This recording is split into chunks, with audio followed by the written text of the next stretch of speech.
My Life with Charles Manson, Chapter the 18th, Chapter 18. I arrived at Spawn's late in the afternoon and parked behind the tack room. It was hot and muggy.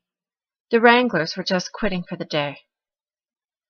I recognized Shorty and Randy with their backs to me, standing with Pearl by the corral. I waved, but Pearl didn't look up.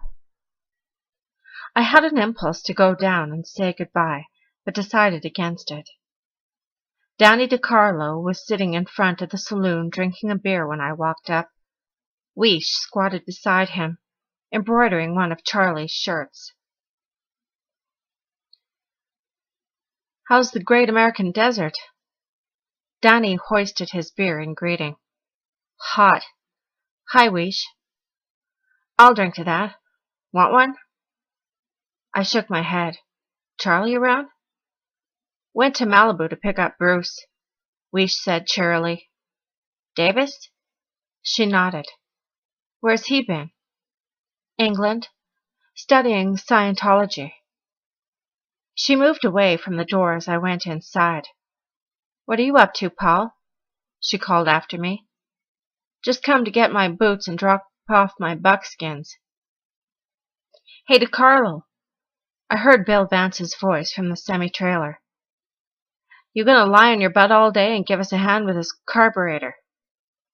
"Just like the fucking army, ain't it?" Danny muttered as I came out with my stuff. He drained the dregs of the beer, then picked up the rest of the six-pack and sauntered off toward the semi-trailer where Bill, Turk, and another mechanic were standing. Weish followed him. I tossed my gear into the back of Stanley's pickup, then trotted toward George's place. "Hi, Paul." I heard the voice and turned to see Sherry and Pooh Bear step out of a tent set up on the side of Doty's old lean-to.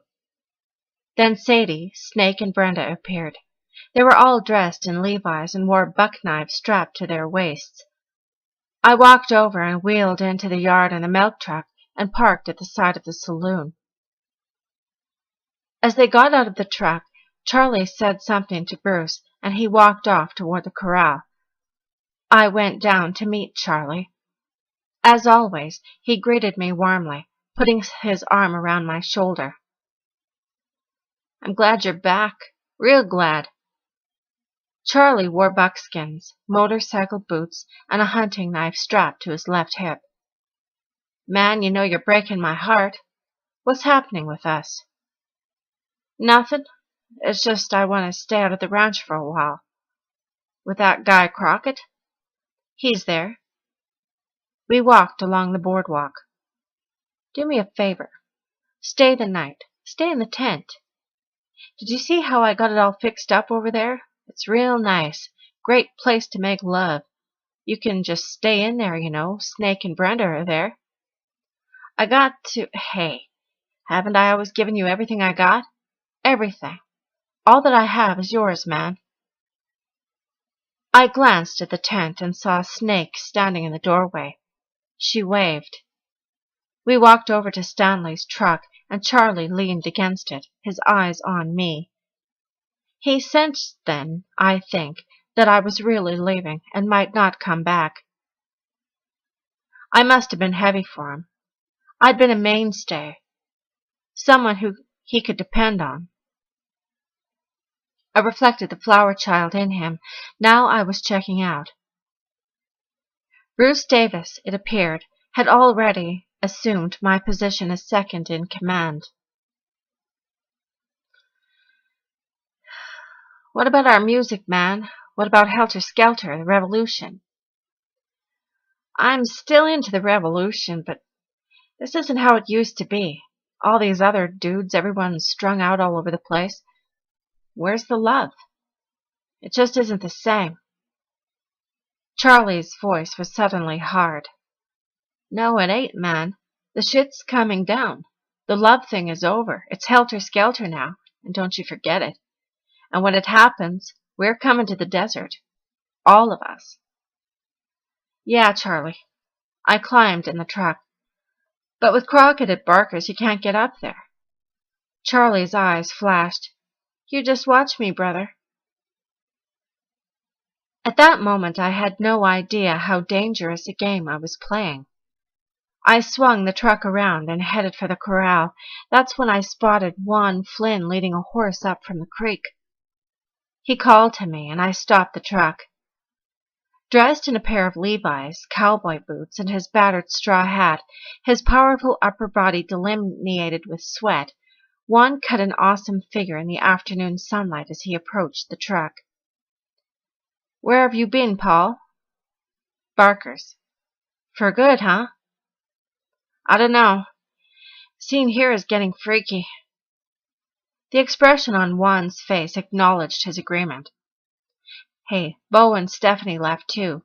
TJ is gone. Karate Dave. Last week some black dudes come here looking for Charlie. He say he's going to cut them up. When you come into the desert?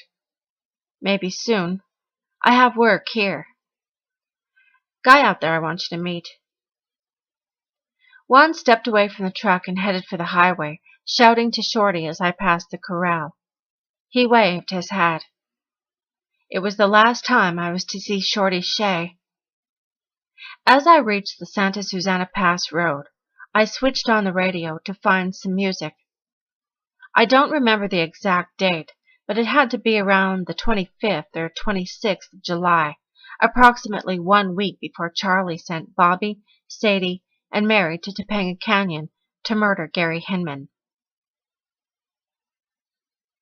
By then, I was beginning to consider Crockett a man I could learn a great deal from.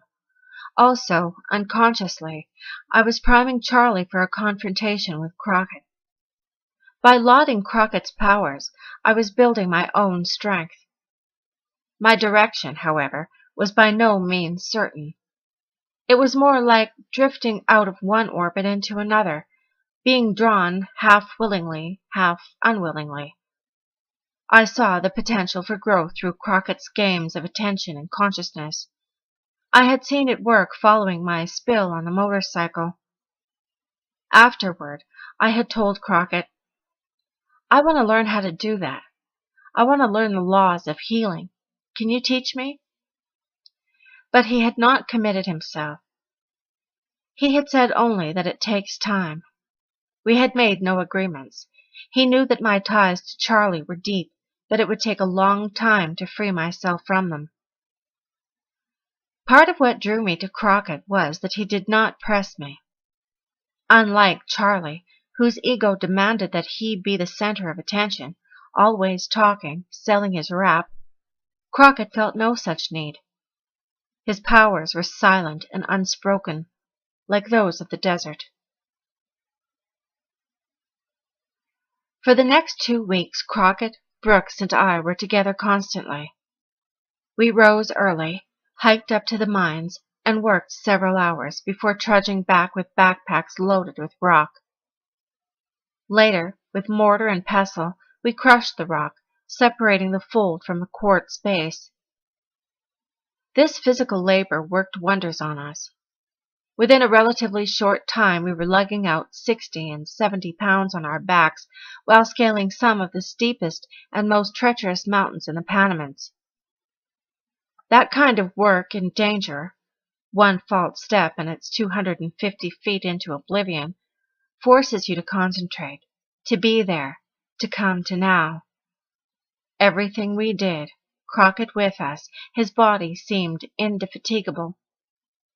It vexed me to see a man I considered old bounding up and down those trails without effort, while I was exhausted. We planted more vegetables, tomatoes, lettuce, squash, melons, onions, carrots, beans. We rebuilt fences, refurbished the bunkhouse, and laid a new floor in the kitchen. In the evenings, we played concentration games for hours, learning to be silent, yet in full communication with each other. Gradually, my senses revitalized. I found myself aware of sounds and smells and changes in air currents. We could hear people coming through the canyon long before they reached the base of the wash. There were many occasions when Brooks and Crockett and I would look at each other simultaneously, acknowledging that we had heard Bob and Juanita driving back from Ballarat hours before their arrival. The desert lends itself to psychic phenomena. You become aware of plants, rocks, mountain peaks, lizards, insects. With everything so open and delineated, it's as though each entity is given its own special place in the cosmos to be, and you begin to respect that space, that organism, and the vibrations it contributes to the whole of the surroundings. At no time did we smoke dope or use drugs of any kind. I began to understand how Crockett could put up a psychic barrier on the entrance to Kohler Canyon. Once, when I asked him about it, he said, "Well, we have created a beautiful place here, a good life. We've agreed to put our attention on what we have. We don't want no one coming in here to mess it up.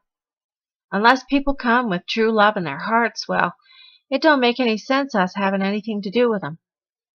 When Brooks asked Crockett what love was, he said, "Love is just allowing someone to be. The granting of beingness."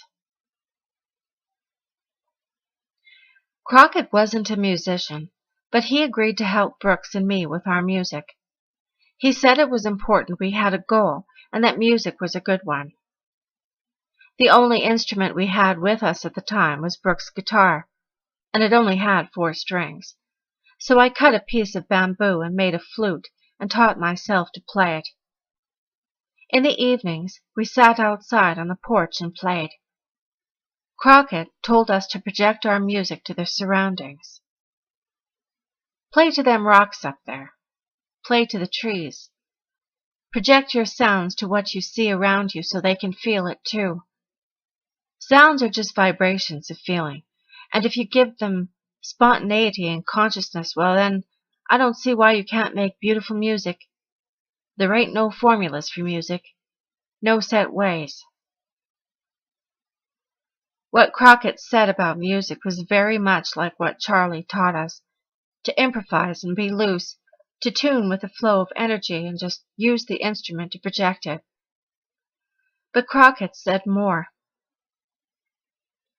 The rhythm of life, he insisted, can be understood in terms of cosmic octaves, in laws of 7, the scale.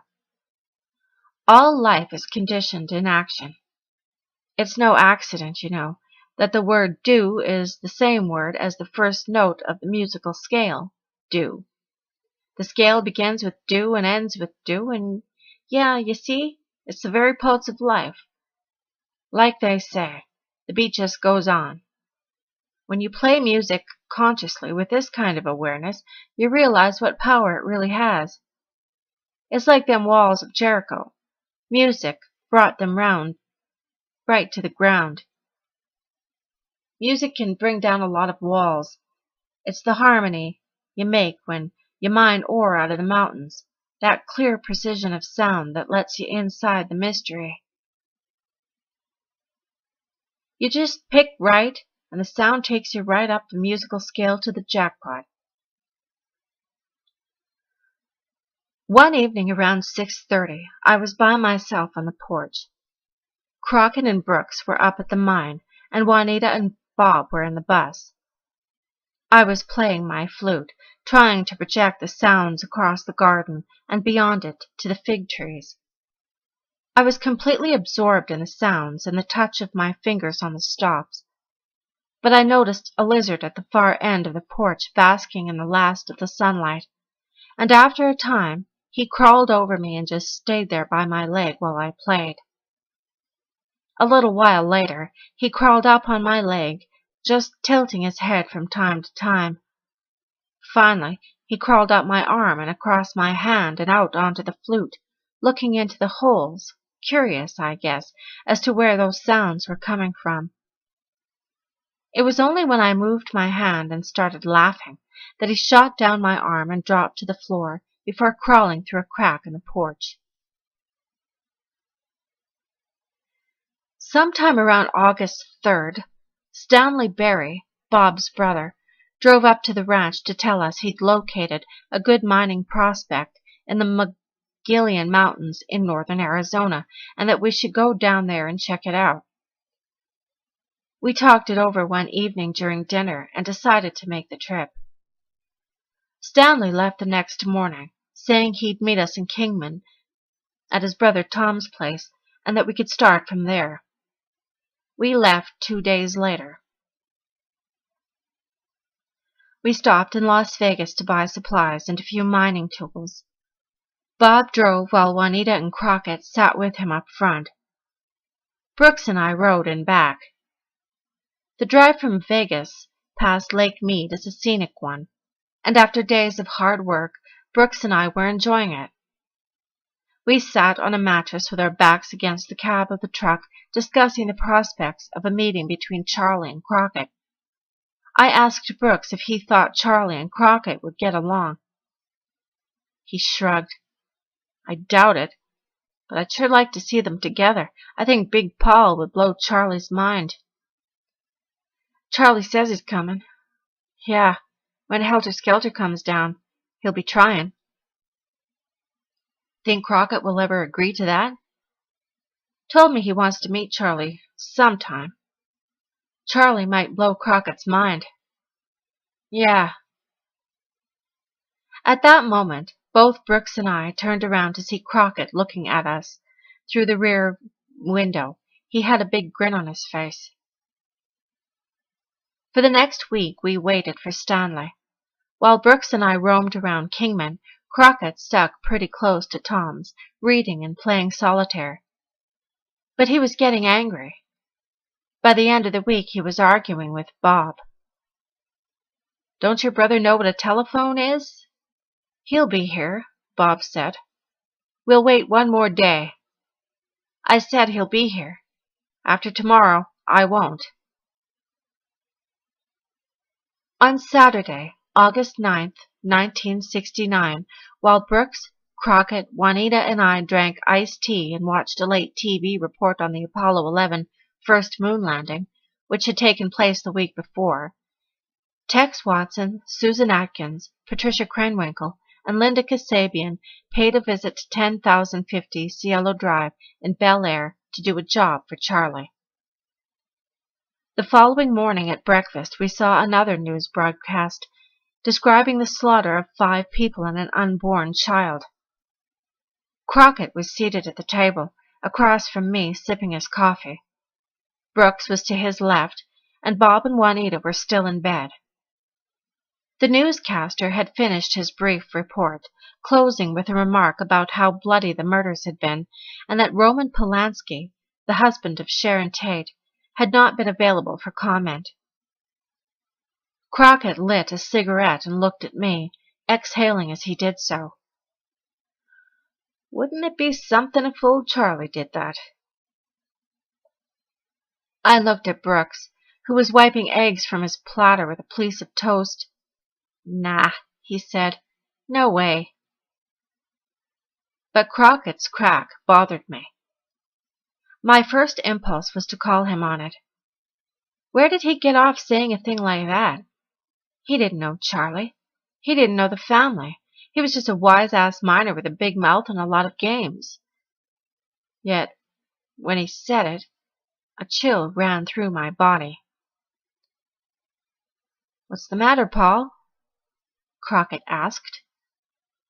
Nothing, except you got a rotten sense of humor. In retrospect, I see my reaction to Crockett's remark as an expression of my own uncertainty. Had I truly believed it impossible, I would have forgotten it at once and regarded it, as Brooks had, as a bad joke. Yet in some respects, Crockett was indirectly attacking me. Since Charlie and the family were one, any comment regarding Charlie was applicable to us.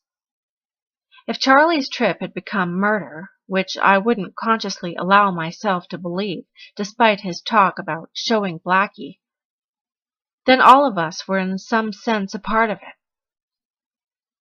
Months later, I would ask Crockett about the remark.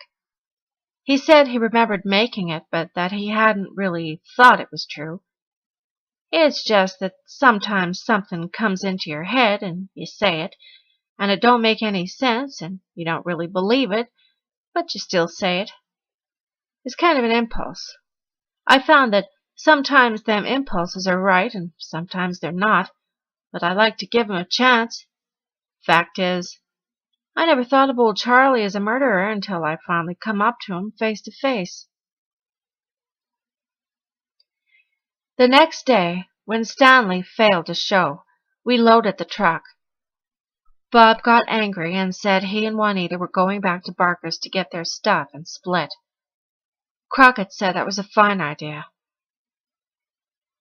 In Vegas, we bought a newspaper, and that's when we read about the La Bianca murders.